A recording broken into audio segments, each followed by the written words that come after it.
Man, I get a hoot every time I hear that tune because that means it's time for another week of the Rec Poker Podcast. I'm so pleased to be here. This is the chats edition of the show, but we also have a forums episode every Monday night here on YouTube live at 7:30 Eastern. I've got the best freaking job in the world. I'm just hanging out here talking poker with my friends on the Rec Poker Podcast. So thanks for joining us, folks.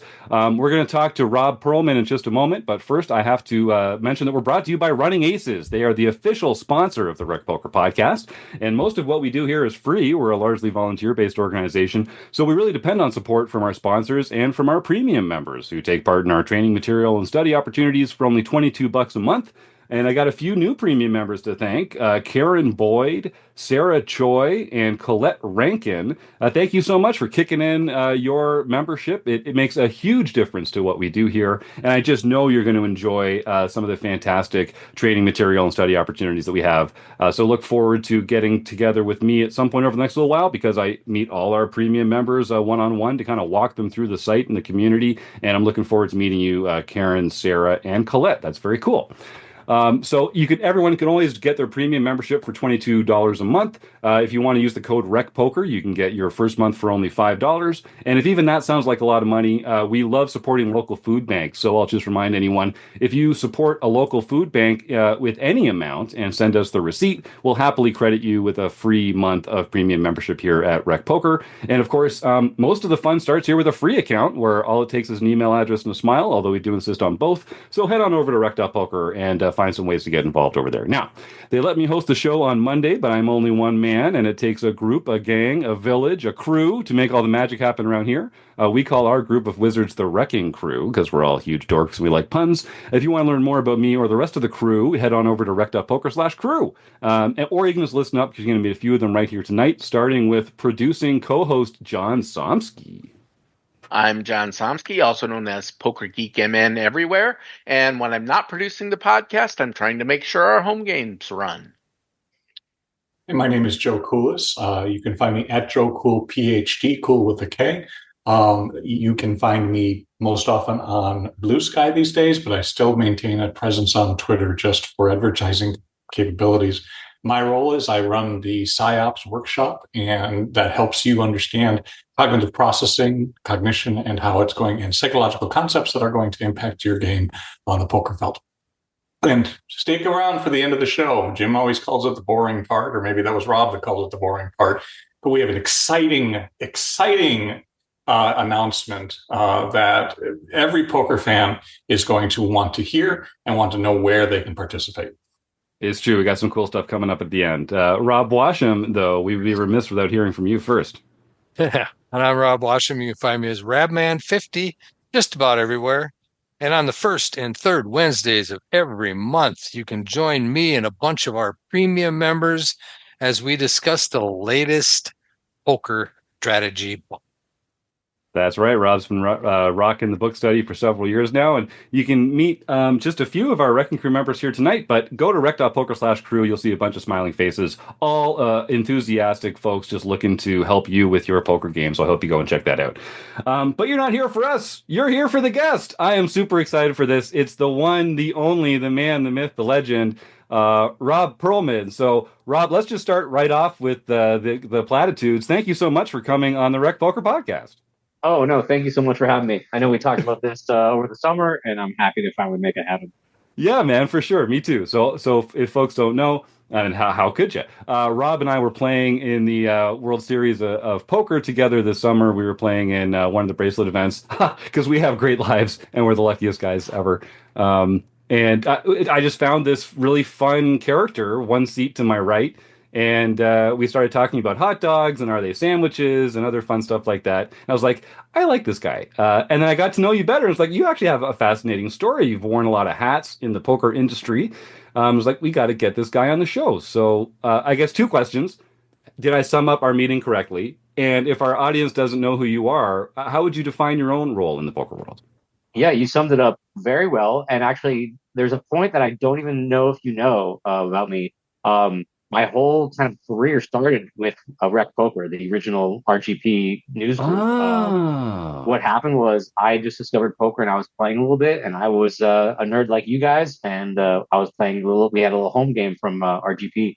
And the guy that was running the leaderboard, I messaged him. I said, "Hey, you're running this leaderboard, this website with all these points. If you ever need help, I'm a programmer." And he goes, "Oh, actually, I make poker television. If you ever want to come help out." And then that's how it started. He invited me up. I live in San Diego. And he invited me up to LA to work on GSN, I think, Poker Pros versus Comedians or something like that. And the rest was history. I've been working in poker TV for 20 something years, and it all started from RGP. That's amazing. Yeah, we people ask us from every once in a while, like, is it related to the rec.gam or is it rec.gambling.poker, Yeah. whatever that one was back in the day. We don't have any actual overlap of Oh, personnel, but I like to think that we have like we're like the spirit animal yeah. continues I because that thought was for a cool sure. I membership. thought for sure it was a next generation of that. My Yeah. mistake. No, I love it because like they're not around anymore. And Right. a few people have mentioned that we're kind of like carrying the torch a little bit, I think, which I like to think because that connection to those like the real pioneer days of that kind of Yeah. stuff. So basically, you're saying you're old. Am I reading that I'm correctly? very old, but I try to pretend like I'm not, and you know, keep a yummy haircut and drink a lot. Speaking of which, I'm gonna crack my Lone Star now if you guys don't mind. I Perfect. live in Texas, so Gotta represent. be. Yeah, that's right. As I mentioned earlier, before we went live, I'm fasting right now because I have a blood test in the morning. But otherwise, I would have a Molson or a Grolsch in my hand to cheer you on. But it's Yeah. just boring old water for me. But I applaud your spirit. Um, Cheers. cheers, indeed. So, all right. So perfect. So you've already, what a pro. You've already segued into your poker story. So you enjoyed the game. You got in touch with the leaderboard guy. That got you into creating sort of poker television. I feel like that was a long time ago for you. What happened? Like, what has led to today? It feels like you're very plugged into a lot of the like TV and stream scene, the studio side of poker. What's your current role, and what's it like a day in the life of Rob Perelman? It's very strange because it changes year to year, I guess you'd say. So I worked in poker television. That was like 2003 when we started, and we were like the only game in town at that point running. We were doing statistics for all the shows. So we had software that would do the graphics and everything that now is commonplace didn't exist. We custom built it. We custom built RFID cards. We had all that. We were the pioneers of all that technology, and we did high stake poker, poker after dark. NBC Heads Up. Then we started doing World Series of Poker. So a lot of years logged before it became the norm to have streams. We were like the only ones doing it. It wasn't really streamed. It was posted shows. Occasionally we did live shows too. Um, we worked on almost every TV show in America. There was obviously ones that were happening in Europe that we weren't part of. And it kind of all went down the drain when UIGA came out in 2011. We had a weekly show called the Poker Dome we were doing. That got pulled. Pretty much every other show that we were doing got pulled. And that's when I went into like pro poker mode and I started playing kind of for a living, even though I was already kind of playing part time.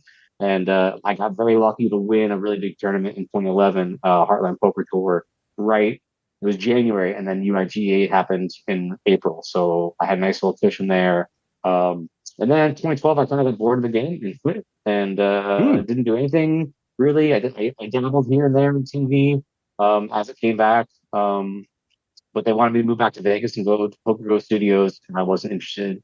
So yeah, kind of got out of the scene and quit poker for a while, and then kind of just came back last few years and been playing more and more here in Texas and at the World Series. That's very cool. So it's interesting to have this whole arc with you. So you were a poker fan first, like a player. You enjoyed it, got into the industry, um, had a successful professional life, and then like so many people, like life changed on Black Friday. And so I see Joseph's got a question here. My first question to you is what what am I trying to ask here? Like emotionally speaking, what's your relationship to the game of poker as someone who used to do it for a living, stepped away from it, and now sort of like are you still hungry to learn the game? Do you still love playing No, poker? no. I say constantly when I'm playing poker, I'm like, this is so stupid. My two pieces of paper are better than your two pieces of paper, and no, I've lost my love for the game a long time ago. I don't find it that fun. which speaks to the point that we were talking about earlier. Hold'em, I think is just incredibly boring now. I play tournaments. I think I'm good at them. I think I'm okay at cash games, probably better at tournaments because I have more experience. But it's just so boring, and you just sit there and wait, and then you get in queens against ace king and whatever. It's like, so I started playing PLO a couple years ago, and I find that a little more interesting to play. And I don't really study it. I just kind of like to play the hours and learn by experience. So I've done okay at PLO, and then since moving to Texas, double board bomb pots have been a huge thing, and I've kind of focused on that the last 6 months of the year. There's a couple places in town that run all bomb pots, and so I played a lot of bomb pots. I plan to start a YouTube and Instagram channel about that, just about only bomb pots, and yeah, it's been fun.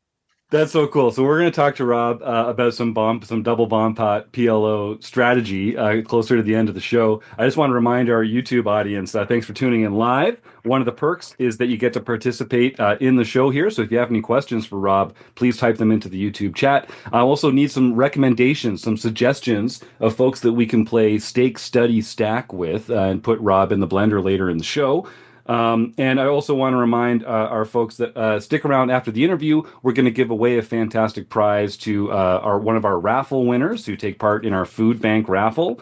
And finally, if you want to support what we're doing here at Rec Poker, you can go to rec.poker/support. But you can also make a donation right here through the YouTube chat, and we share a portion of all YouTube donations with a local food bank. So I hope you do if you're so inclined. So yeah, get those questions in, and we'll make sure that we ask them of Rob. Joe Kulas, you had your hand raised earlier. What's on your mind? Well, I did. I was actually going to ask about the concept of peak. Was a peak rec player, and the fact that Robbie Straczynski had quoted you as saying that you actually didn't like the game very much. So I'm going to switch gears since Jim already asked that, and I mean I don't think that people really see how broad your career is. I mean, your LinkedIn page says that you created the first website for Blink 182. How did that come about?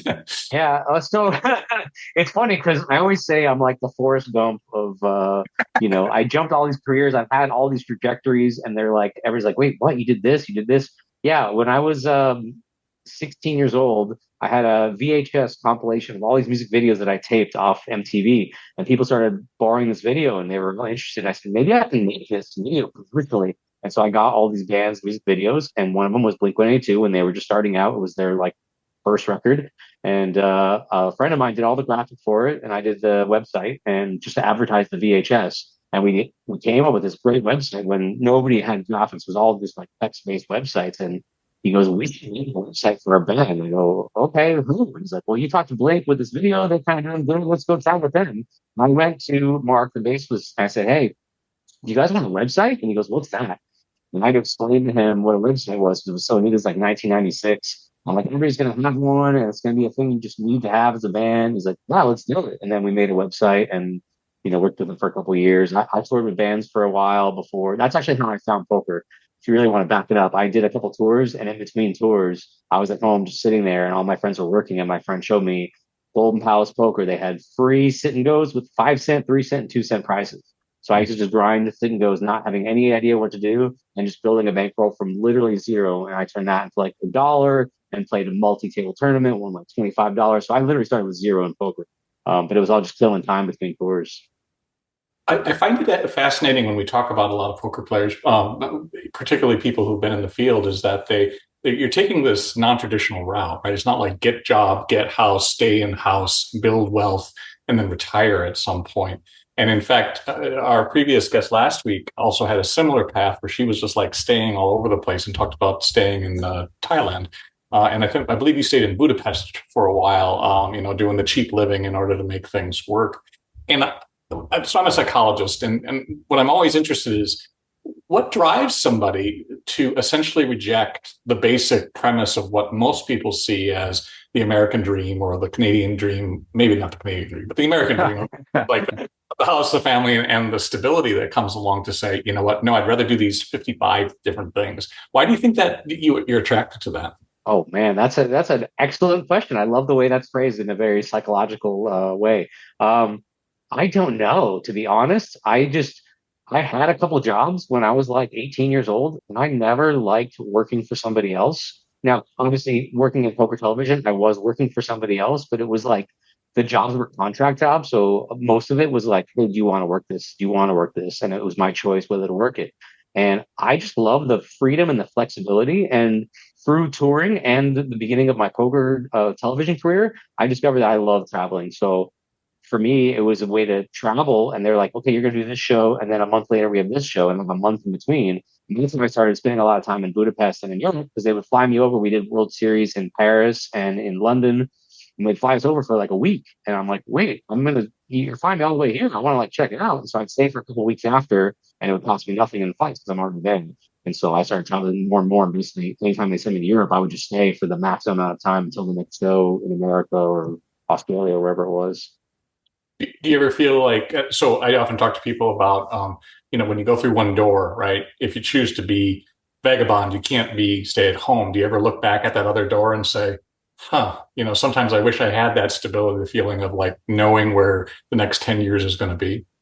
No. I do. Something I did here in Weston now is because I wanted some of that stability. When UIGA happened and I won that tournament, and then the next year I said, I'm kind of done with poker right now. I don't know what's going to happen. I don't have a job.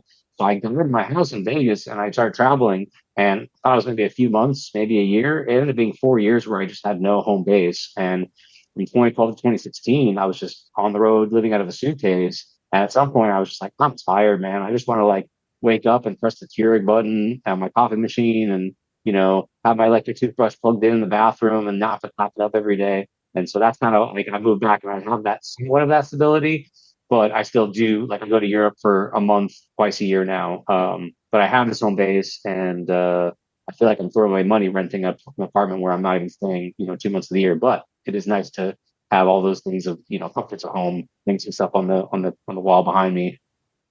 It's a fascinating story. Hopefully you'll write it down sometime in terms of the experiences that you've had. So yeah, sure. Appreciate you being honest.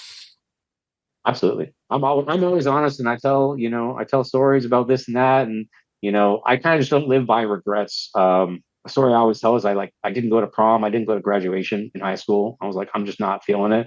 And, I think it was my mom was like, aren't you going to regret it? And I was like, no, because this is what I want to do right now. So I kind of live in the now, whatever I want to do today. Tomorrow, if I want to just get rid of all my possessions and go back on the road for 4 years, I'll do it. Today I'm staying here and we'll see what happens. Very good.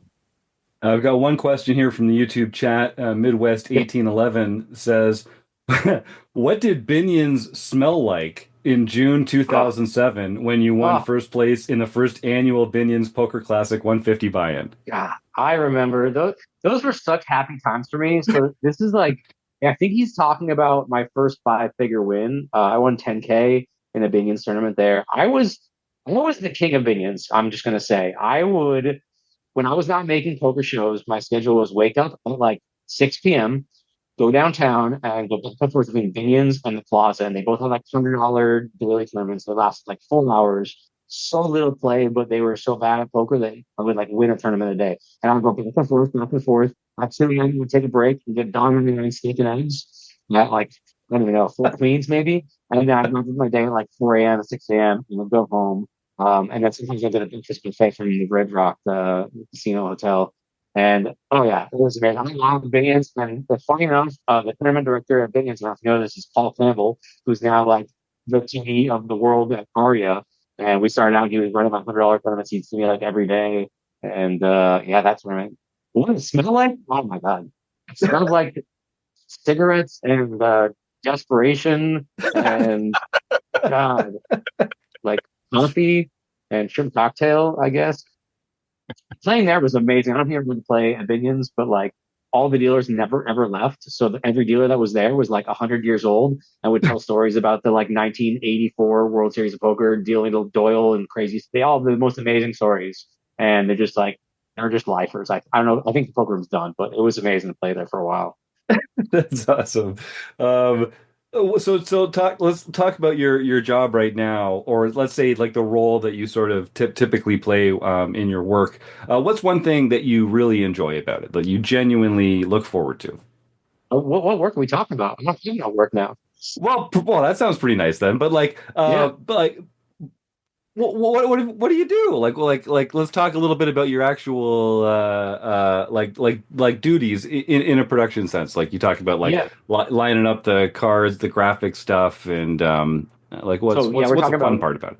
for television poker. So I worked last summer. I did the main event. With that the last thing I did, and if they call me and they say, "Hey, we have something else," but they've hired a whole new crew, and so I'm kind of out of the game completely. World Series Mm. is special because they cover 3 tables. And they need so many people, and they only have like a normal Poker Go studio is 1 table being covered, so they have that covered. I'm happy they called me up tomorrow and said, "Hey, you want to come do this event?" I would come do it, but there's nothing on the books right now. I do go in every summer to World Series. I think the most experience pretty much of running this stuff. I really enjoy it. The biggest thing for me is I spent so many years watching, and I'll tell a funny story to illustrate this. On one of the first shows, that GSN show up in LA that I worked, I met Phil Off for the first time.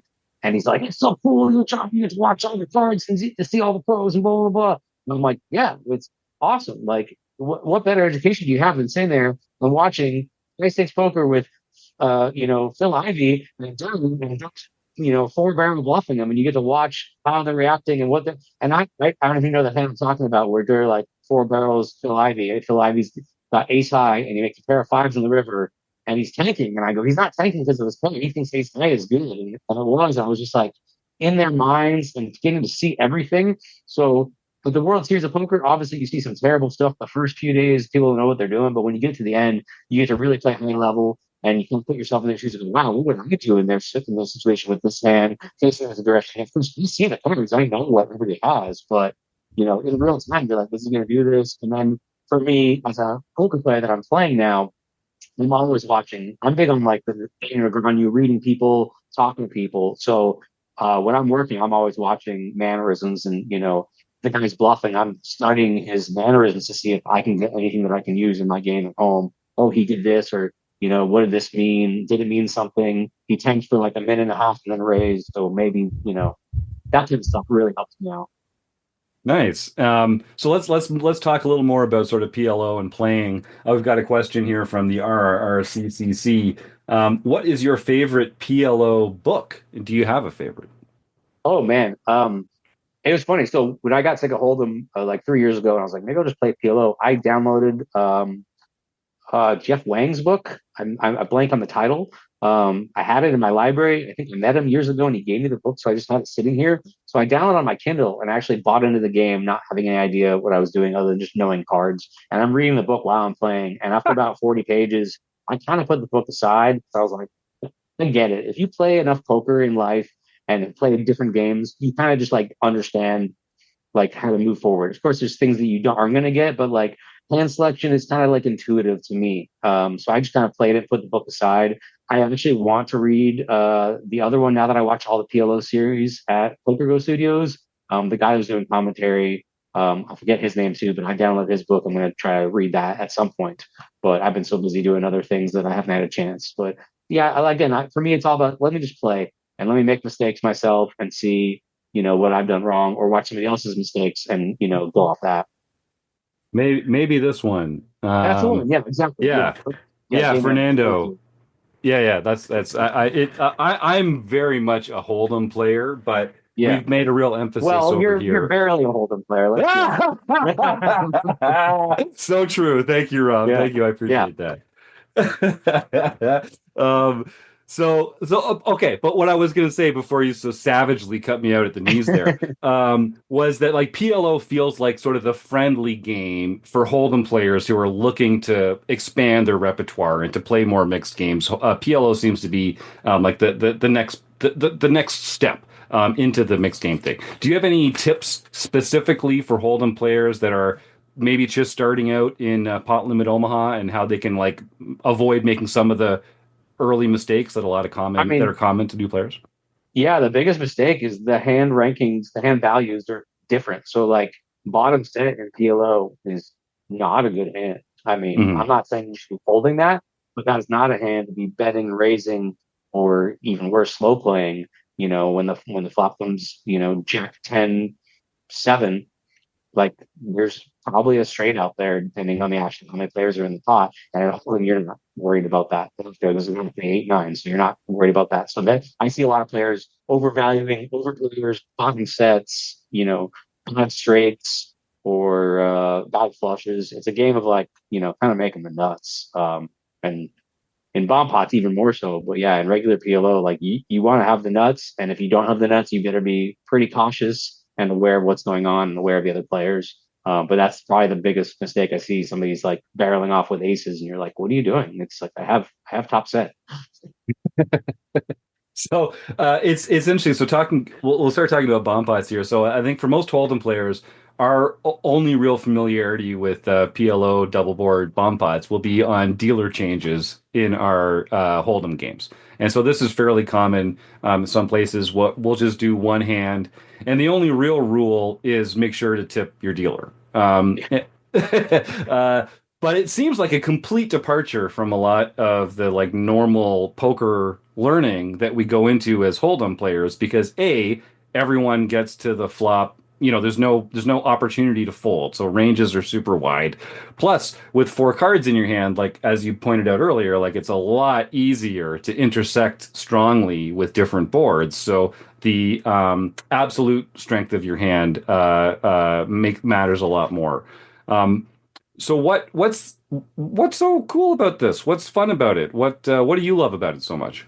Well, the thing I love about it is that most people are not good at these games, and they come from a Yes. Hold'em, and so they if you're playing Hold'em and you raise, they're gonna throw away. I mean, maybe they're not, but they're gonna throw away like the Jack Deuce. Here they can't throw it away. They're forced to see the flop, and then they start making the mistakes because they're in the flop and they're like, oh, I have Jack Deuce, and the flop is Jack 3 Deuce. And they're going, I have 2 pair and I have this. You're like, no. You should be folding that hand, even though you're stuck there. So for me, I like it because it forces the bad players to make poor decisions. There's a new poker room in Austin called Hook on Free Social, and we've been playing a lot of like just all bomb pots. At the end of the night, we're playing like every hand rather than we start on dealer change, but then in Texas is usually a button, and we do it once in orbit, and then when you really want to degen it, you just do every hand bomb pot. So we played a lot of bomb pots, and yeah, like I've said years ago, I wanted to write a book about it because I feel like I understand it more than so many people. And I get in these conversations about certain hands and what you should do with them. And, most of the time they go, oh yeah, I see what you're saying, that, you're right. You shouldn't be doing this. And it's not intuitive. I don't think there's like very little, like there's no book on it. I'm pretty sure about that. There are some videos, I guess you can pay thousands of dollars to get access to. But nobody's really breaking down strategy. And even though like the bloggers that I've seen, post videos of it, it's usually like a session of Hold'em with an interesting bomb pot hand, but they're an experience too. So they're talking about it. I'm going, no. You should not be potting it here.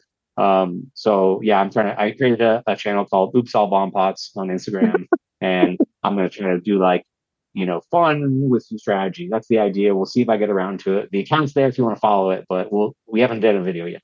All right, fun with some strategy. That sounds familiar. That feels like that would be a great fit with our audience. So we'll make sure to put a link in the show notes as well, so folks can click on over to that and subscribe for when the videos start flowing. So I won't make you give it all away for free here, Rob. But what are a lot of people doing wrong when they're playing these PLO double board bomb pots, and what are some easy adjustments that new players might be able to make? I don't even know if I have an answer that's general enough. It's like everyone's like hand specific. Can I give like a hand from yesterday? Yeah, sure. Is that okay? So I played a bomb pot last night at Pecan Street Social, and a buddy of mine is in the game, and he's a good player, and he's newish to bomb pots. And I'm trying to see if I can remember the hand. He has Ace, Jack 10, X, and Jack 10 of hearts, and the bottom board is King 8-9 with 2 hearts. So he has, and actually it's 8-9 of hearts. So he has an open-ended straight flush draw. On the other board, it was Jack 10, 8. So he's got top 2, and he's got an open-ended straight flush draw. And it checks the hand, and he puts it. I'm behind him 9-7. So I have a set and a straight. So I repot it. Another guy behind him repots it, and he ends up folding. He told me what he had, and I go, and that's not a pot. He's like, I have top 2 and a straight flush draw. I go, your immediate hand right now is top 2 on a straight board, which is not great. And on the other board, you have Jack 10. which is not great. So like his mid hands are not good. I would check through with that hand, but I wouldn't play it because look, the worst thing happened. He got two pots behind me. It's to fold the hand. You don't have a flush shot. You only have an open and a straight shot, and until you can have it. And on the other board, it's Jack 10-8, and somebody probably has a straight, and they did. I had the straight. And so that was like, it was a thing. I go, I wouldn't even bet that. I wouldn't even bet my hand with second set and the second nut straight. I wasn't even bet it. I might have check raised it, but it's pointless to bet it because Future was going to call you, and you could be up against the better straight. So it's weird. It's like everything changes based on what happens up until then. What I say is position doesn't matter. Like it doesn't matter in a bomb pot. It only matters what happens in the hand. Because he was semi right and he potted it, my decision changed. If he would have checked it, I would have checked. But because he bet it, I potted it. If that makes sense. And that's like a very strange example of him to walk through because he was over there on my right and he made the decision. But like his hand looks good, but isn't even that good. If that makes sense. Yeah, it does. And it is, like, as you say, it is very counterintuitive because, like your buddy, I would have looked down at that situation and be like, okay, like, I feel very good about my hand here. So part of that's just not being familiar with, like, the hand values of PLO. And then part of it is, again, sort of the nature of the double board bomb pot stuff and people getting there with kind of those wacky ranges. Um, how important is it to have like both boards strongly covered versus just having like a really strong hand on one board? I mean, that's also an interesting one because there's like back in the day, I had like three different scenarios, and it's like medium strength hand is good. The nuts and nothing is good. So like you don't have to have both boards, but you have to play it differently. So in this hand, I said last night, I have a set of nines on one board, which is the second nuts, and I have the top straight, which is the second nuts. And these are good hands, but you want to play it differently based on like in that spot, I would have slow played it because I have a very good hand. But because he did it, I want to pot now and get it heads up because there's a card draw. And I want to make sure, Jack 10-8, if ace comes on the and king queen gets there. So I can't really slow play the straight. And the bottom is something, I can't slow play that either. So in that situation, I had both hands. But let's say the example is Jack 10-8 and the bottom board is whatever. I have, let's say queen 9. So I have the top straight. I have the nuts on that board, but a straight, you're not usually win by the river. So again, you don't want to fast play that board even with the nuts because the nuts is just a straight. If you have like quads, now you want to be blasting it with quads because you want to get folds from the other board if you have no coverage on the other board. So it really depends because how struggling your hand is on one board. If you have a really, really good hand, then you don't care about missing the other board. You're trying to put pressure on them to fold and scoop the whole thing. And if they come, you're getting half of it. Nice.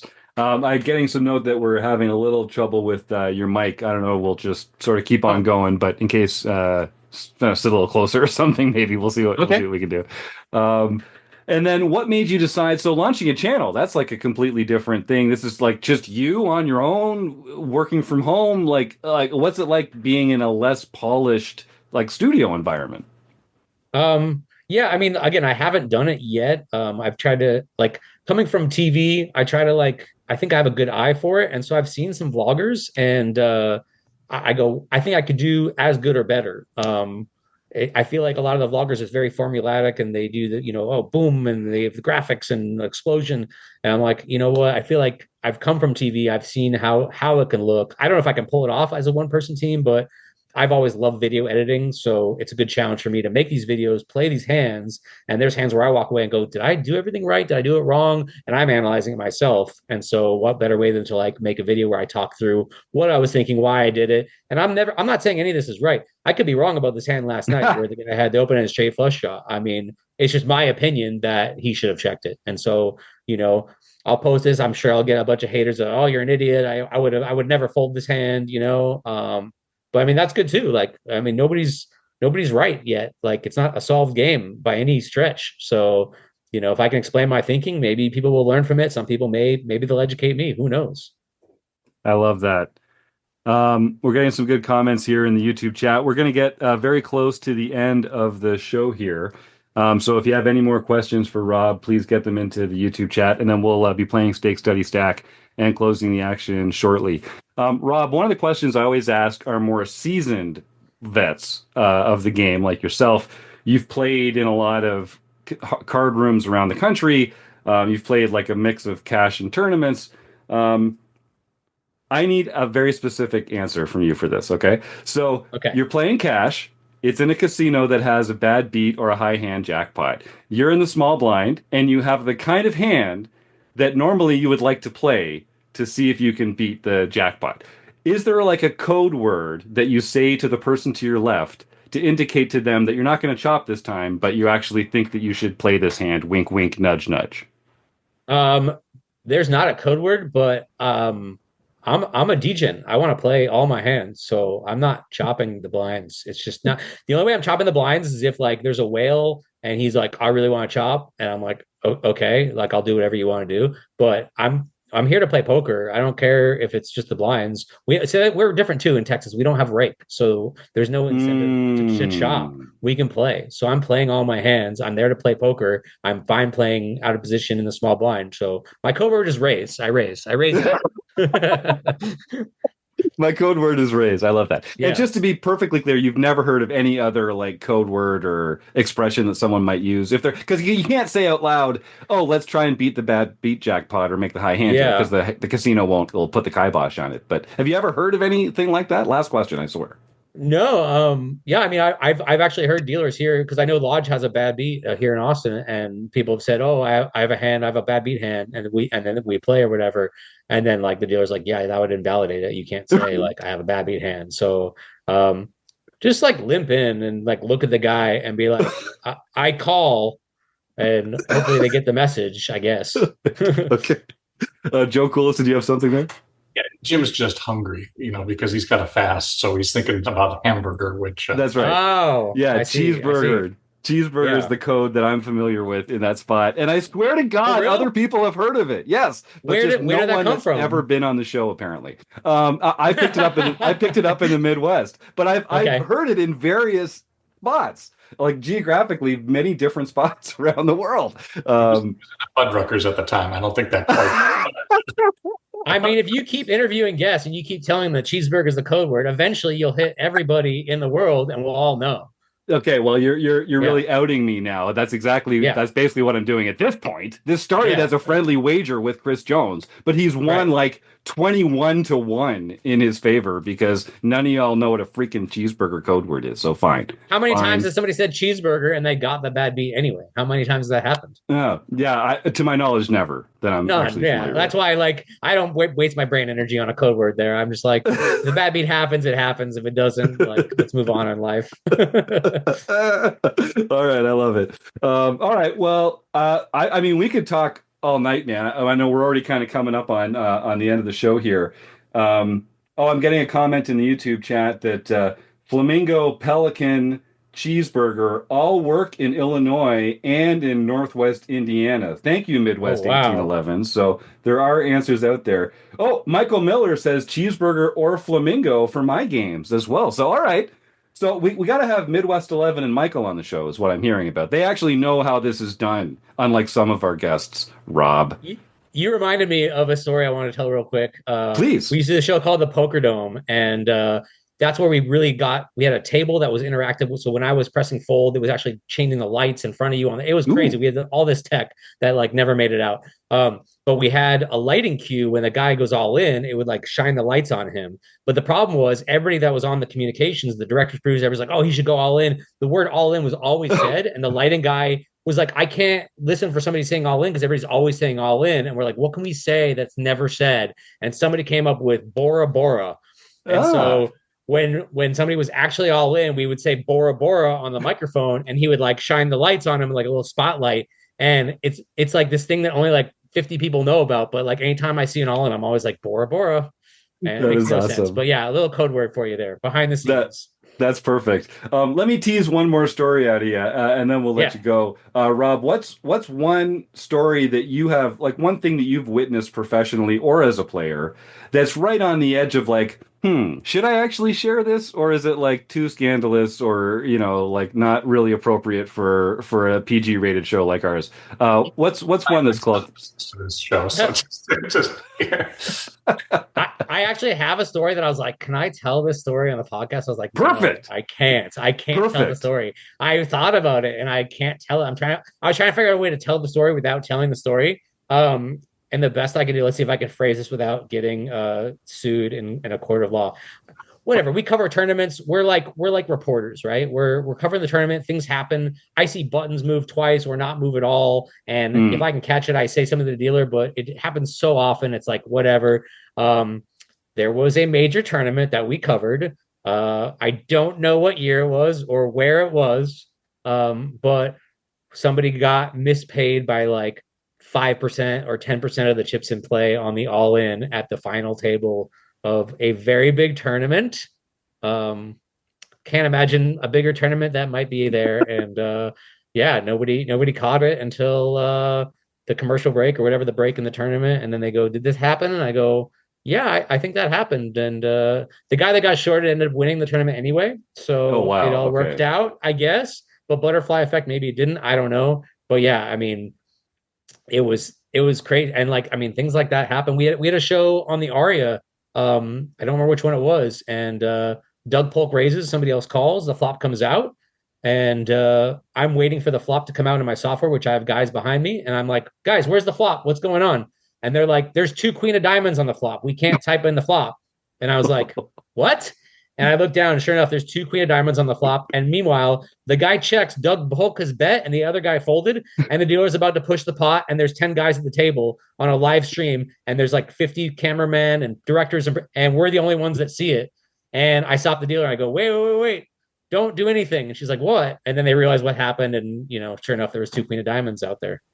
Oh, Paul Campbell at the Aria. Well, thank you for sharing that. And I think, Yeah, for a lot of our listeners, we look in at these productions and the tournament series and these all things, and we kind of just have this notion that these are all run flawlessly and that like no mistakes ever happen. But of course yeah, mistakes happen. They're yeah, logistical nightmares putting these series together. And it's amazing that as little goes wrong as does. So what sort of who's the person that's most freaked out when something like that happens? Who's the person that's like the most worried about their job security and that kind of stuff when something like that happens? I mean, honestly, that situation with the two queen of diamonds was like everybody was kind of like, yeah, that happened. And that was actually caused by TV. When a normal dealer comes in a normal game, they spread the deck and whatever, but we don't do that because we're coming back and dealing a hand. So like the decks were prepared. So it was because it was for television that mistake happened, that the cards weren't set up right, or it was two cards. But yeah, nobody like, I mean, Paul Campbell was laughing about it. I got a picture somewhere that he sent me with the holding the spreading the deck, showing me the two queens. Those kind of things happen. I mean, we lost power one year at the World Series of Poker in the middle of the day. We were live streaming. The entire power went out in the production room, and that was the year they said, "Okay, we're going to start running backup generators in case the power goes out." Like those things happen, and like I can't think of any scenario that we've had where anybody really lost their job. I mean, dealers make mistakes. Sure. We've heard that big one at the World Series where the dealer colored up all the chips and took all the chips in. I don't even know if they got fired. I don't know. They made a mistake and somebody said, okay, there's a chance to educate them and show them what coloring up the chips means. Yes. And, he didn't do it maliciously. So, yeah, I can't think of anyone that somebody was worried about their job. It's just kind of like, it is what it is. If I make a mistake and it goes to air, sorry. I mean, I made a mistake. Yeah, I mean, it's a lot of people all doing their best. Dealers, floor staff, vendors, everyone in the production room. Like it's a lot of people. And I guess the one moral of the story is like we tell people all the time, like it's up to each of you as a player to protect your action, to protect your hand, to be aware, to know what, the dealers are going to make mistakes occasionally about the size of the pot or misdealing something. And, we kind of all have to do our part to keep that straight. Any kind of any tips for players that are newer to like the live experience for just how they can protect their information best or sort of like protect their interests best at the table? Yeah, I mean, it's just kind of like watch where the button is and kind of know if the button moves and the dealer goes, hey, did we move the button? You should know if you just paid the big blind. That shouldn't be like, I think I played it. Like, you should know who raised under the gun. And, like, obviously 100% of the time, no, you're not going to do it. Sometimes there's a guy next to you named Jim that's a fun conversation. You miss what's going on the table. But like most of the time, I'm paying attention. I know where the button is. I know, this and that. The big one, too, at the World Series, you've seen hands get mucked multiple times when they're all in. Galabam and pocket aces, pulled out from a chip that she had a chip on top of her cards and it just got snatched out. If I go all in, I got my cards in a death grip. You're not getting my cards. You can't accidentally muck my hand, especially if I'm in the 1 or the 10 seat. Like I'm holding my cards. I'm never letting go. Don't and like in a pot, I'm usually holding my cards and I'm putting them like right out front so everybody can see that I'm in the hand too, not like hiding them behind your chips where I didn't even know he was in the pot. My cards are out there. I'm holding them in my hand. You can see them all the time. So things like that, you kind of just like you get in a habit of like, let me always show them that I have cards here in front. Just like be aware of everything that's going on. Obviously, have fun and don't bog yourself down too much. But yeah, you should definitely know. Oh, I'm big blind next, and then if the button skips you, you should say something. Oh, okay, I'm supposed to be the big blind in this hand. Just kind of situational awareness, knowing what's going on, knowing stacks, how much does this guy have? This guy just doubled up and we just did a count on a stack. So you should probably know roughly how much he has this hand instead of going, how much does he have? He's like, well, he had 20,000. He just doubled up. So he's got 40,000 and change. Like, come on, guy. That's good. Well, I like that one piece of advice, like just never let go of your hand until they slide the pot towards you. So we're going to have to let go of you, unfortunately, in just a second here. I know. I'm having a great time too. It's like we never left. It's like we never left Paris. But before I do, so just give us the name of the YouTube channel again. It's so good. I love this for the bomb pot. Oops, all bomb pots. I'm sorry. Oops, all bomb pots. All one word. And credit to my friend Jack with the Jack 10 of Hearts that he's the one that was like popularizing that name. And I'm like, I'm taking that. I already got a theme song from AI. I got some logos working. So, my goal is to like spend the next few months playing bomb pots and recording them, and then go to Europe for a month and just kind of be chilling out and doing some editing there, nice. In the Airbnb. That's the goal. So I don't know how soon we'll have content, but the ideas are there. And like almost every bomb pot you play, you can discuss and be like, oh, I would have done this. I would have done this. Like they're all almost always so interesting. Yeah, I love that. And like you say, you're kind of on the front end of people bringing that content out. So I think that's even just whether you're right or not, having like a reasoned discussion about it feels like you're filling the void already. So I'm excited for that. All right. Well, we're going to play Stake Study Stack, and then we're going to close the action with Rob here. First, I just want to thank our YouTube audience for sticking around. We're going to do a raffle at the end of the show to support a local food bank. And the reason that we do this is because it's kind of a difficult time in the world right now for a lot of folks, whether they're feeding themselves or putting some food on the table for their family or their children. You might be surprised who needs a little help. It might be someone in your neighborhood, someone in your community, someone that you might not expect. And I just want to encourage everyone, if you're watching now, if you're listening at home, pull out your smartphone and Google food banks near me, and you'll find a fantastic organization that can benefit from a few dollars out of your pocket, a few hours out of your week as a volunteer, or a few non-perishable food items from your pantry. And it's a great way to make a big difference in people's lives, is supporting your local food bank. And like I say, it's a tough time right now with Thanksgiving on the mind in the States in particular. It's a great time to get involved.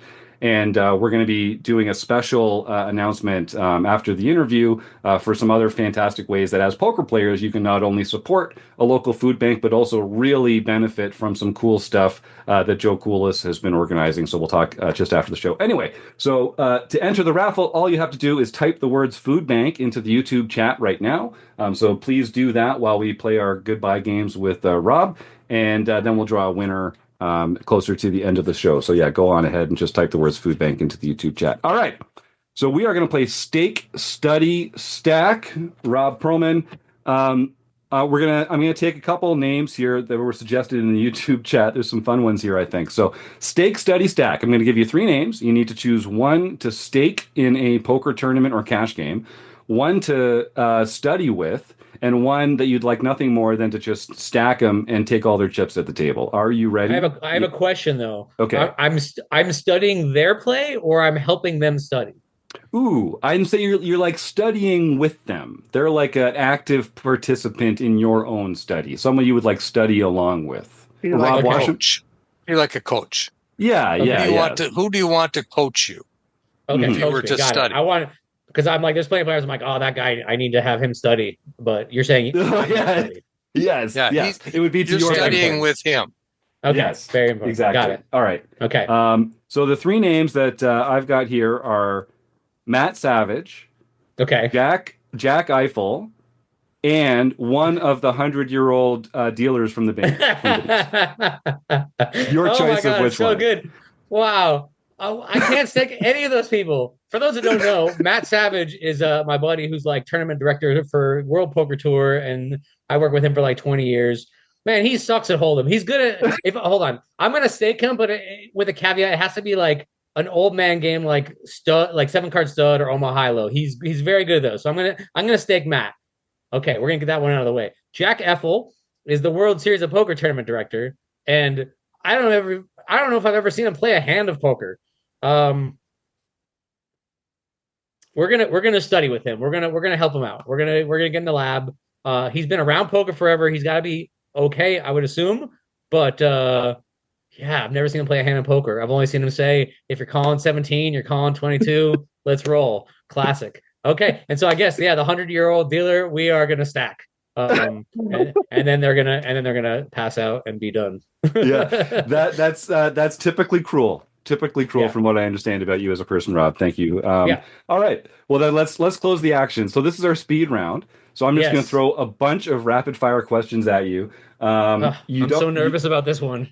Yeah. Oh, really? Well, wait. Hold on a second. Okay. Now you're really nervous. Oh my God. Oh yeah. We have a soundboard. That's right. The heart is racing. So yeah, take a deep drink. You're gonna need it for this one. Again, just rapid fire. The first thing that comes to your mind and is true, you can pass. Okay. Okay. Start off with an easy one, Rob.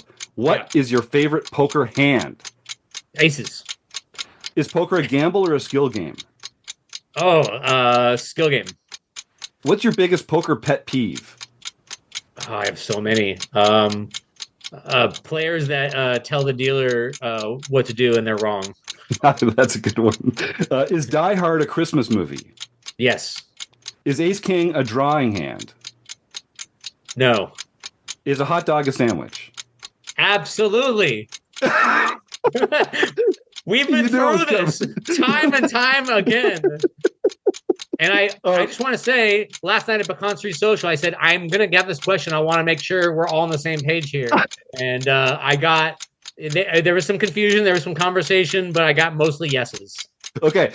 For the audience, Rob was at the table the first time we did a poll. We actually polled everyone at the table. That was a good response. For 4 hours. For 4 hours, we polled them. It was an enduring conversation. Yes. Yeah.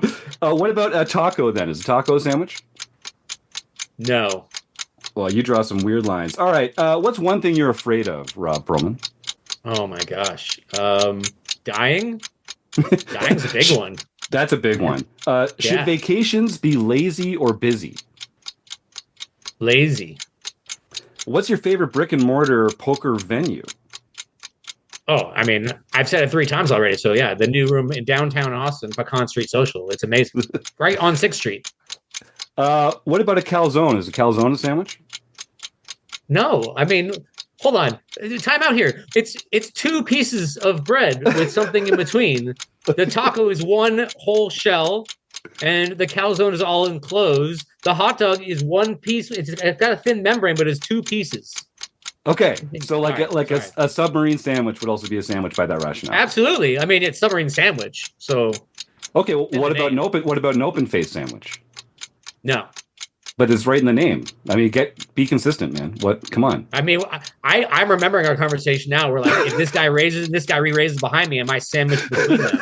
And we kind of got silly with it. But yeah, you can call it an open face sandwich, but it's not a sandwich because it's in 2 pieces of bread. No, it's not. I mean, it's just they use the name. There's lots of things like this, but we're in speed round. I can't talk about it. I can't argue with that. That. All right. Yellow light coming up. Slow down or speed up? Speed up. It's the final table of a tournament. Are you pro chop or no chop? No chop. Who's your poker nemesis? Oh my God. My poker nemesis right now is this kid named Nick. He's hit so many rivers on me at Pecan Street. He runs so good against me. I haven't had one since until 2 weeks ago when he just started hitting every river on me. So yes, Nick. I'm gonna get my money back. All right. Last sandwich related question: is an Oreo cookie a sandwich? Yeah. All right. I'm going to stop the ticking because I have one more question for you, but you can take your time with this one. Excellent responses so far, by the way. Thank you. What's one thing that we as a community can do to make poker more fun for recreational players, more welcoming for recreational players? How can we make the game more fun? Oh, I mean, it's weird when you say like community because there's like to me two different communities. I'm playing in Texas and it is so welcoming to recreational. Everybody's having a good time. People are drinking, people are having a good time. Of course, there's people that are serious and wearing the uniform, the hoodie, the headphones, the sunglasses. But like most people are just there to gamble and have a good time. But then I go out to Vegas and it's like all serious business. And I'm out there to make money for sure. But we're having a good time. I'm out there having drinks, I'm giving loose action to the people that are giving you loose action. You got to make it fun and remember that like if you're playing poker professionally, it's a customer service job. You're there to make everybody have a good time. I mean, literally last night when I left Pecan Street, one of the players in the game was like, "Oh, are you coming back tomorrow?" Blah, blah, blah. I took a bunch of money from him last night, but he likes gambling with me because I make it fun for him, and that's the goal. Like you want to remember we're having a good time, even though I'm empty inside and I don't enjoy it. I pretend like I do and make it fun for everybody and joke around, and like pass some jokes back and forth. So it's just kind of having a good mindset. And of course, if I take a few beats, I'm not in the greatest mood, but on the average day, I think I try to be jokey at the table and have a good time and make it pleasant for everybody. No, great. That's a great answer, man. I appreciate that. I'm just doing some quick math here. I get you at 196 points, which is pretty good. That's out of how many? It's a proprietary system that we use here. I don't want to give away too much information. Is an Oreo a sandwich in your book? I just want to know. That got you the extra 2 points at the end there for sure. Yeah, no, I wanted to make sure that was clear about that. Yeah, no, you should feel really good about it. Rob's shaking his head. I think he says no, it's not. It's an Oreo cookie sandwich. I'm pretty sure that might be on the label.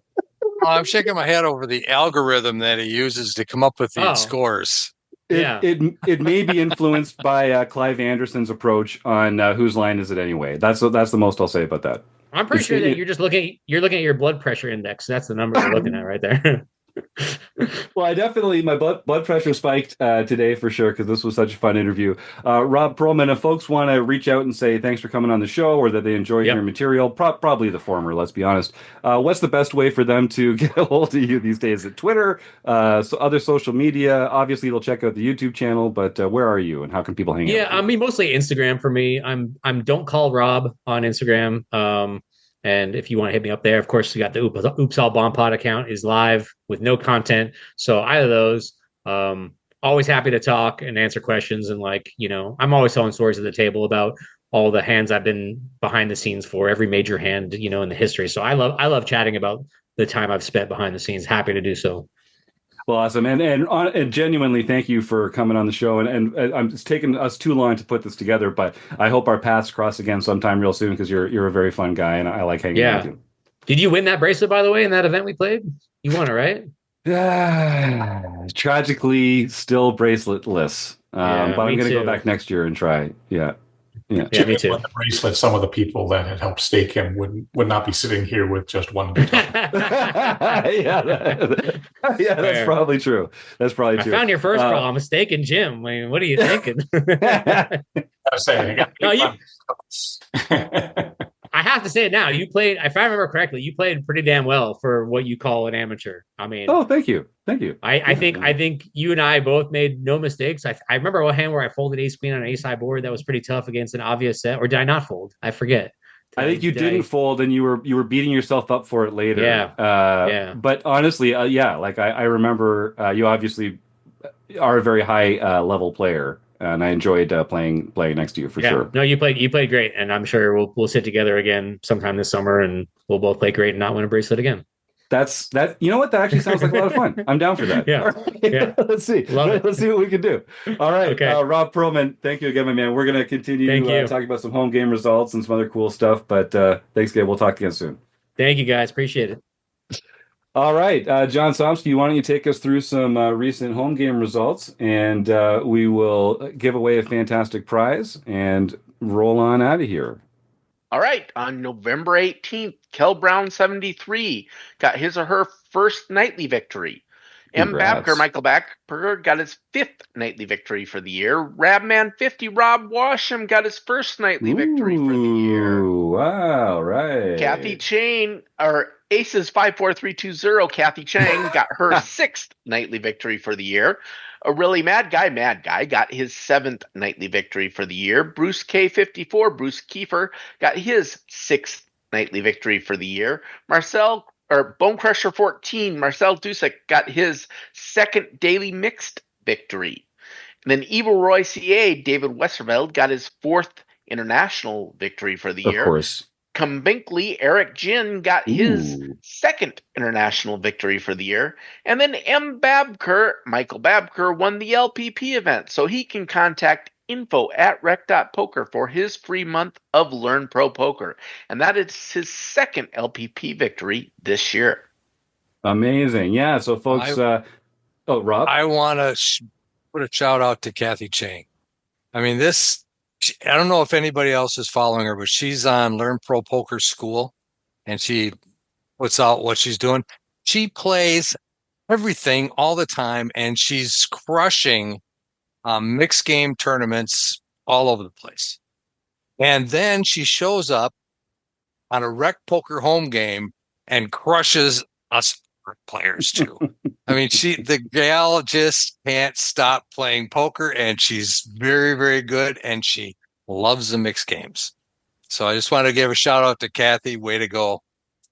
Yeah, congratulations. I actually bumped into Kathy down at the Mixed Game Festival while I was down that Robbie Straczynski was running. I was hanging out with Chad McVean and Robbie and Mike Patrick, and bumped into Kathy. There is no stranger to the mixed games. Of course, if you're a regular listener to the podcast, you'll find some of her tips in our mixed game series. And yeah, she's lighting the world on fire. It's nice to see her still coming in and playing with some of the recreationals in the Rec Poker Home Game Club. So good call out. That's fantastic. And yeah, to just point out what John was saying, every Sunday is the Learn Pro Poker game in our home game club, and whoever wins the tournament on Sunday, the tournaments are free to enter, folks. Play money tournament, play money home game club, but the prizes are real. If you win on Sunday, you get a free month at Learn Pro Poker. So I hope that you do send that email to info@rec.poker, and we'll get you all sorted out with your prize. The other prize that we're going to give away today, to help out someone who's typed the word food bank into the YouTube chat. Rob Washam, do you have a particular learning partner that we're working with this week? I think we're going to go again with pokercoaching.com. They have a huge sale going on through Sunday. So we want to make sure that everybody takes advantage of that Black Friday sale that they have going on. And the winner of our food bank drawing this week will win a free month of pokercoaching.com. All right, fantastic. So we're going to roll a die here and see who the winner is. But first, we've got some other cool news. Joseph Kulas, the one and only Dr. Cool PhD, you've had this really interesting idea. I'm so excited about it. Why don't you jump in here and pull the curtain back for our audience? Sure. Well, so one of the things I found most cool about working with Rec Poker is the desire to do good in the community, particularly with regards to very specific donations to organizations that do very direct care. So sometimes we tend to give money, a lot of times, to large organizations which have overwhelming administrative costs and things like that associated. And food banks are different because typically they're volunteer run. They have some grant money that comes in from the states, but then a lot of it comes directly from the donations. And a great deal of the money that you give to a food bank is going to go directly into people's bellies, essentially. And there's nothing better than that. And there's nothing more than when somebody doesn't have food that they need. We've talked a lot about it, but Thanksgiving is coming up. So one of the things that I wanted to do was to leverage some of my fundraising knowledge from some other areas of my life to be able to encourage people to give more money. Getting people to give money is actually very hard. It can be very generous, but they oftentimes need some incentives in terms of, well, why am I giving this? I don't want to say what's in it for me, but it's like it encourages it. So I've run a number of silent auctions in the past. And so what I decided to do was to see if I could obtain some items from some people that are on RecPoker that support our mission, who are active in the poker community. And I started out with Dara Carney and to see, well, what's Dara known for? And you could certainly say, well, okay, well, he has teaching materials and books and things like that. But that's kind of dull, right? I mean, if I want to go buy Dara's book, I can just go buy Dara's book. But what if you could own Dara's shirt? Ooh. Dara's shirt. Wouldn't you want to bid on Dara's shirt? And so I reached out to Dara and I said, now, can you donate one of your shirts to our auction?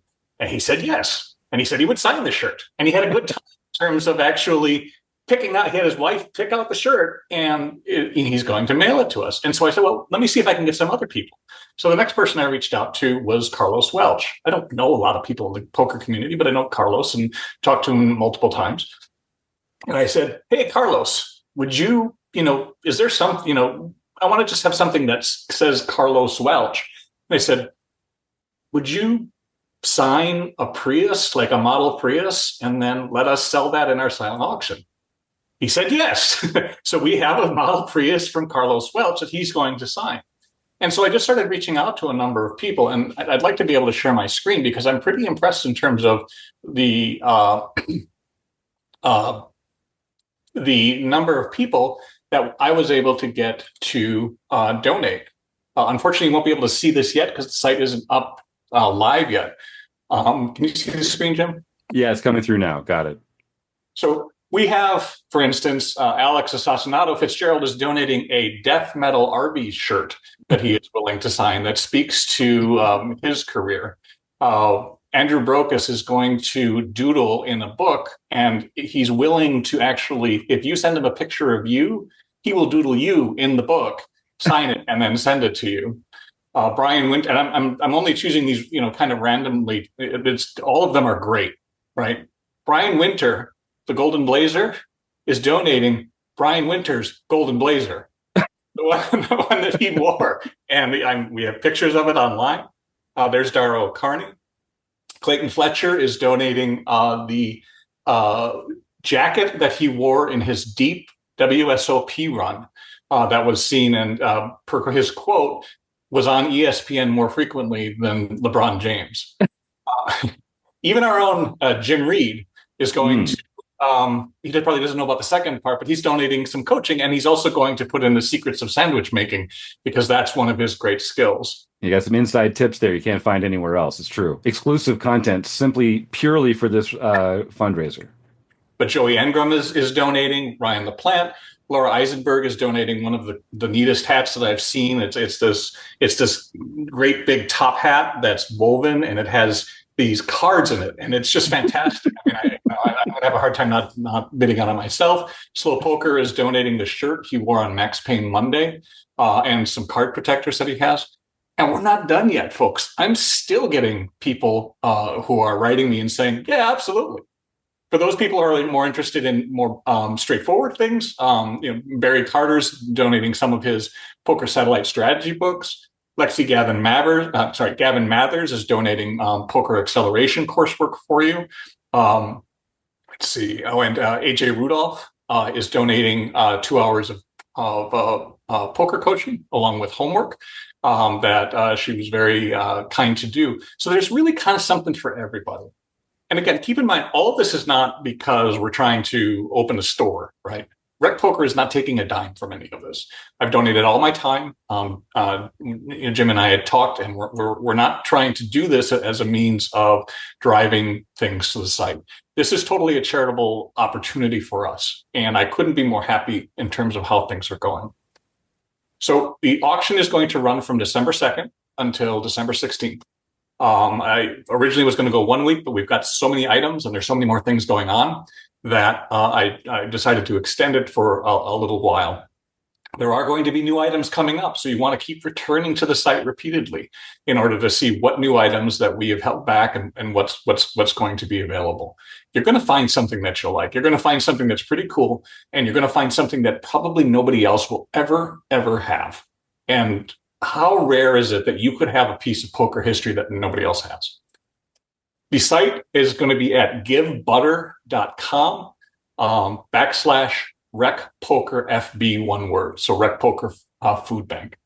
I'm going to try to promote it through Twitter as well as on the website and through Blue Sky. And then we'll try to allocate networks so that people can be aware. But try to bring as many people as you can and bid on these things. Remember, all the money that you give is going to a food bank. You get to feel good and you get something cool out of it.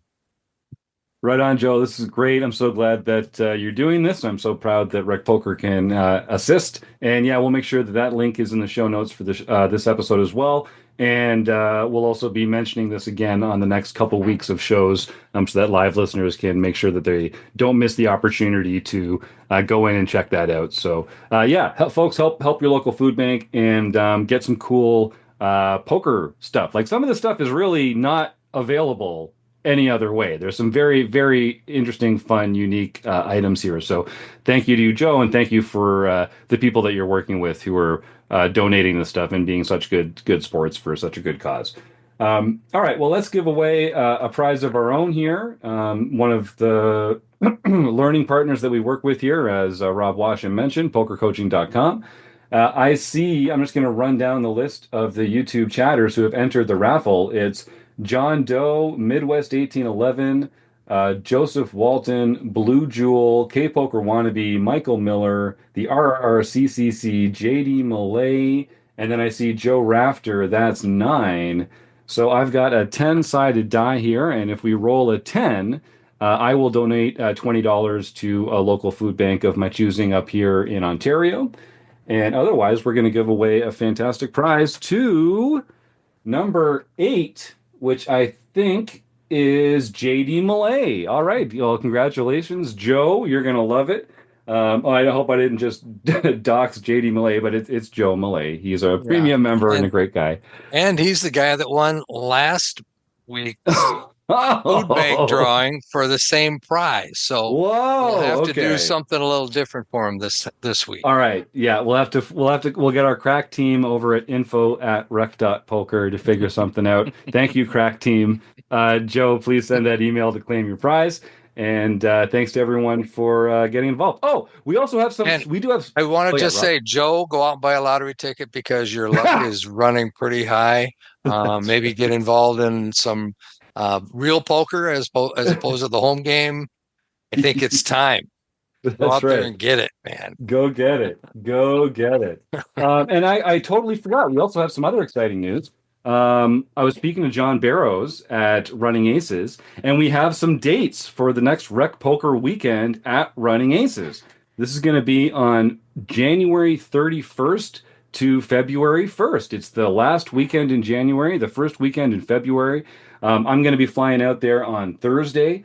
Friday is going to be chock full of different kinds of special tournaments. Might have a meetup cash game. We're going to have some opportunities to support a local food bank. Saturday, much the same. Some extra special tournaments on Saturday. We'll have a big old fun time Saturday night. I expect a few ales might find their way past our lips. And then Sunday, we'll just sort of like hang out a bit, maybe play some more cash and fly on home or drive or however y'all get around. For me, it's flying. I'm looking forward to. I get to Minnesota about twice a year, and I'm always glad I do. So thanks to Running Aces for being a great sponsor and a wonderful partner in making the recreational poker world a better place. And I'm really looking forward to spending some time out there at the end of January, the beginning of February. So circle your calendars, folks, and get on out there. We are going to have some special room rates if you're not a local. We can arrange probably a discounted hotel room for you for some of the Rec Poker members that are coming on out there. And we'll have more information on the Rec Poker calendar, of course, as it gets closer. But I'm really excited for this, and I'm really looking forward to it. So without further ado, thank you again to Running Aces for their support. Oh, yeah, Rob. Can I add one more thing? Sure can. This is the last week of the Club WPT Gold drawing for their $5 million free roll. Mm-hmm. So if you haven't yet, sign up to Club WPT Gold and use the code RECP, and you will be entered into a drawing for that $5 million free roll. So again, this is the last week. The drawings are happening on Wednesday. So get involved. Get That's in it. there. All right, and thanks to Joseph Kulas for the reminder to reshare my computer audio, because that we're actually might go under. We might go under the over/under on audio issues, on technical issues. On I shouldn't say it until we're actually out of here, but I bet the under, so I had to make sure that this may be inside. This might be illegal, but good. No, I'll take it. I appreciate. Trust me. I need all the help I can get. So thank you so much to Rob Perelman. That was a pleasure. I'm glad we finally got him. Rob Washam, John Somsky, Joe Kulas. We couldn't do it without you. Everyone at Running Aces, everyone else on the RECing Crew, all our premium members, the YouTube chatters. Thanks for coming out this week, and you at home. We couldn't do it without you either. Have a great week. We'll see you next time on the RecPoker Podcast.